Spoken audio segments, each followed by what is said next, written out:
গুপ্ত ID দিয়ে গুপ্ত বাহিনীর এই যে আক্রমণ সেটা সবসময় চলে এসেছিল।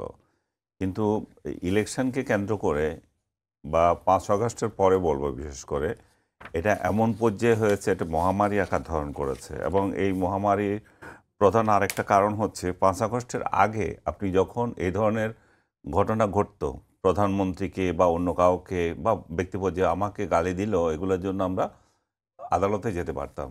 কিন্তু বিশেষ স্বাধীনতা পাওয়ার পর এখন এগুলোকে ওই আদালত আর গুরুত্ব দিচ্ছে না, আদালত গুরুত্ব দিচ্ছে না এবং এই আইনটাকেও সংশোধনী করা হয়েছে। বিশেষ স্বাধীনতাটা কারা দিল, কিভাবে? বিশেষ স্বাধীনতা ওই যে ৫ আগস্টের পরে, যে এই স্বাধীনতা পাওয়ার পর মনে করছে যে সোশ্যাল মিডিয়া এখন যা ইচ্ছা তা লেখা যায়। আগে শেখ হাসিনাকে গালি দিলে যেমন মামলা হয়ে যেত বা কোথাও কোনো একটা কটূক্তি করেছে তার জন্য জেল হয়ে যেত, ওইটা যেমন এক্সেসিভ ছিল, এক্সেসিভ এটা অতিমাত্রায় ছিল।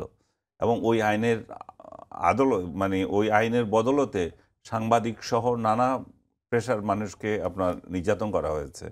বিশেষ করে সাংবাদিকদের তো মানে এটা চোখে পড়ার মতো, কারণ সে তার সাংবাদিকতা করতে গিয়ে আরেকজনের পক্ষে যাবেই, কিন্তু ওইটাকে ডিজিটাল আইনে নিয়ে গেছে, সাংবাদিকতাকে ডিজিটাল আইনে নিয়ে গেছে। আপনি সোশ্যাল মিডিয়ায় যেটা করছে সেটা যদি আপনার অপছন্দ হয় সেটার জন্য আপনি আশ্রয় নিতে পারেন, কিন্তু সাংবাদিকতাকে যখন আপনি ডিজিটাল আইনে নিয়ে যান তখন এটাতে একটা আতঙ্ক সৃষ্টি হয়। বিগত সরকার সেই কাজটা করেছিল।